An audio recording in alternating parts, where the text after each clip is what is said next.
Hello everyone, my name is Shankmuffin for all you don't know. Let's get into this in-depth Sarachnis guide. As with all of my in-depth boss guides, here's the timestamp on the screen. In addition, YouTube has integrated timestamps in this video, so you can skip to the section that you wish to watch. Alright, let's get into it. Sarachnis is the mother of the temple spiders that are located in the Forthos dungeon. She is seen as a mid-tier level boss who resides in the burial tomb that is south of the spider's den. Sarachnis is level 318, has 400 HP, is weak to crush, and has a max hit of 31. Sarachnis is seen as a boss whose purpose is only for those seeking to obtain the Sarachnis cudgel, pet hunting, or looking to get red spider's eggs from the giant egg sack drop. Sarachnis, to me, is seen as a very simple boss to understand, and could be a breath of fresh air depending on your current adventures pertaining to your RuneScape account. The overall drops for Sarachnis are decent. Common rune drops, some alcohols, as well as pretty consistent ore and crafting materials. Overall, I enjoy this boss.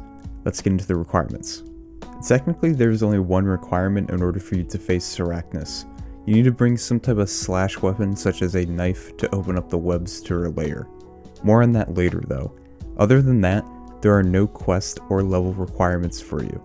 Let's move into the recommendations. First up on the recommended list are the skill levels. For this, I recommend having at least 65 plus hit points, 65 plus strength, 65 plus attack, 65 plus defense, 60 plus magic, 70 plus range, and 43 plus prayer. Basically, all these recommendations are the lowest formula levels you can have in order to fight this boss. Enough to deal some DPS, enough to wear the base gear, and enough prayer to have access to all the protection prayers. Obviously, the higher your combat stats, the better, since you can tank more hits, hit more often, and hit harder. And for those that are not aware, 70 plus prayer, because you'll have access to piety, since you'll be meleeing this boss. The next recommendation that I have is pertaining to your player-owned house. No, this time around I'm not suggesting 84 construction. I'm actually just suggesting for you to boost to 72 construction, or have 72 construction.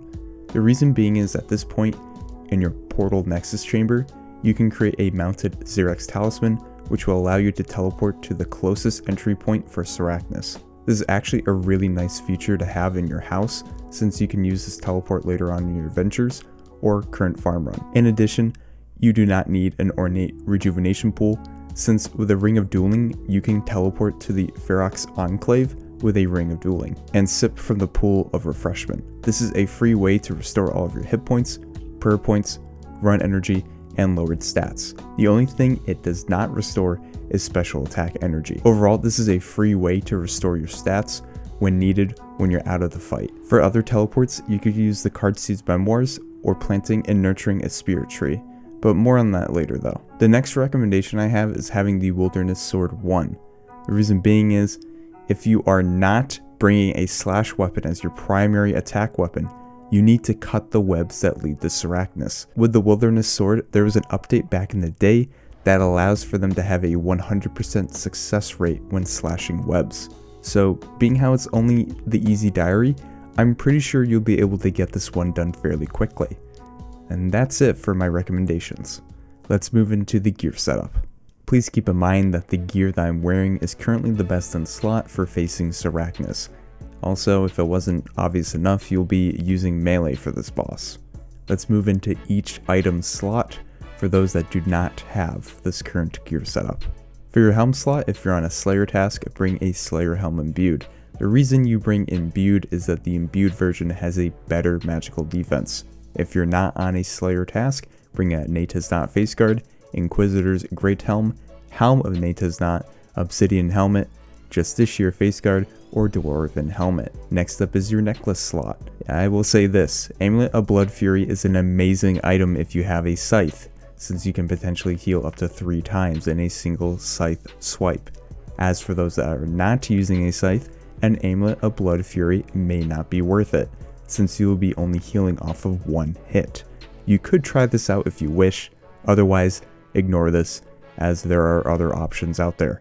So with that, you either use a Amulet of Torture, Amulet of Fury, Amulet of Glory, Amulet of Power, or Amulet of Strength. For the cape slot, you'll roll with an Infernal Cape, Fire Cape, Mythical Cape, Arty Cloak 4, or obsidian cape. For your chest piece, you'll be rocking Carol's leather top, Bando's chest plate, the Inquisitor's top, Fighter's torso, obsidian plate body, Justiciar chest guard, Blessed d'hide body or black d'hide body. For your leg slot, you'll be rolling with Carol's leather skirt, Bando's tassets, the Inquisitor's plate skirt, Justiciar leg guards, Blessed d'hide chaps, black d'hide chaps, obsidian plate legs. For your weapon of choice, again, best in slot is the Scythe of Outr, but if you don't have that, you can go with the Inquisitor's mace, Abyssal bludgeon, Blade of Saldor, Grazi rapier, Sarachnis cudgel, Zamorakian hasta, the Abyssal whip, or the leaf bladed battle axe. For your shield slot, you roll with the Avernic defender, Dragon defender, Spectral spirit shield, Dragonfire shield, Rune defender, or the Toxical ill. Next up for your ammo slot is Radha's blessing 4, or any other god blessing, or Radha's blessing 2, or 3. For your glove slot, you'll roll with Ferocious gloves, Barrow's gloves, Dragon gloves, Rune gloves, or a regen bracelet. For your boots, you'll roll with Primordial boots, Guardian boots, Dragon boots, Rune boots, Spiked manacles, Climbing boots, or Bando's boots. For your ring slot, keep in mind all the rings that are going to be imbued will be imbued if they're eligible. So you'll roll with a Berserker ring, Brimstone ring, Ring of Suffering, Ring of the Gods, or a Tyrannical ring. Last up is your special attack weapon. Dragon claws here are very good, but if you don't have that, a Dragon Warhammer will be fine, followed by a Bando's Godsword, Saradomin Godsword, or of course a Chali. Now that we have the gear out of the way, let's move into the inventory. So for your inventory, make sure you have your special attack weapon, a Divine Super Combat Potion. Personally, I brought 4 or 5 prayer pots per trip. 4 should be fine. A teleport out, a teleport there. So a house tab if you have the Mounted Xerax Talisman, or the Memoirs book if you don't have that. In addition, if you don't have a slash weapon, any variety of a wilderness sword will do, because again, you'll 100% slash any web. And from there, you can have an inventory full of sharks for your remainder. Let's move on and how to get there. To get to Sarachnis, you can go with these different options. The easiest is pertaining to teleporting with a Xerax Talisman. You will choose the Glade option. You will run west, and you'll stumble upon the entry point to the Forthos dungeon. Another way to get there would be the teleport via Spirit Tree. If you have planted the tree to be fully grown, that is located south of the dungeon. If you did, you'll jump over the agility shortcut obstacle that requires 45 agility to traverse. You can also use the Memoirs for an additional teleport method. And alright, now that you're at the dungeon, you go down the ladder, and once you enter, you can use south and pray melee, since you'll run past some aggressive spiders. Once you're past them, you get rid of your prayer, you slash the web, and continue forward south. Slash the next web, and you just continue south. From there, you'll slash another web, and you'll eventually stumble upon Sarachnis' lair. And now that we're here, let's get into the mechanics. Before we enter, we need to go over some things. First things first, set your quick prayers to protect from range, and piety if you have the prayer level. From here, you can see on my screen that there are 4 yellow tiles that are marked in Sarachnis' lair. You want to keep to be inside these squares at all times whenever you can.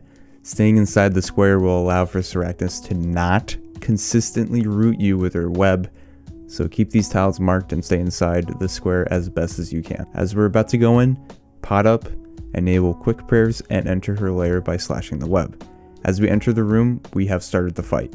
You will notice that whenever you are not in melee distance from Sarachnis, she will attack with range, so pray range.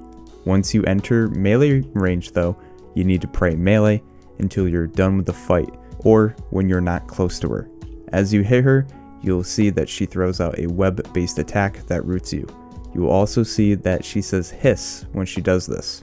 Simply pray range and wait out until you are free and begin to melee her again.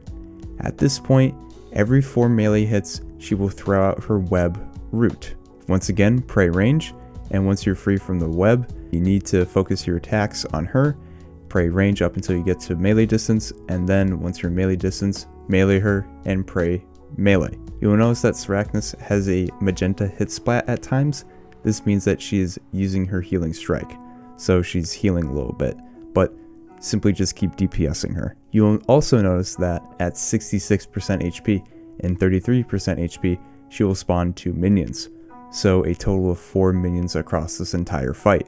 During each spawn phase, she summons 1 mage and 1 melee minion. Both have 30 HP. If you're high level, you can ignore them, as you can DPS them fast enough without worrying about them, but if you're low level or feel you are taking too much damage, just kill the mage minion whenever it appears. This is why we have Carols, so we can tank some of the damage that the mage minion throws at us. Keep praying accordingly, and keep your aggro on Sarachnis if you're able to do so. Whenever Sarachnis spawns the second wave of minions, this would be the time to use your special attack weapon, since you take the most damage during this period with 2 waves of minions spawned. It's good practice for you to use the special attack here to kill off Sarachnis. Once Sarachnis dies, all of your minions will also die.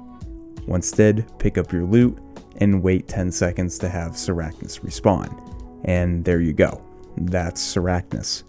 With that, let's get into an unedited fight so you can see how this all plays out.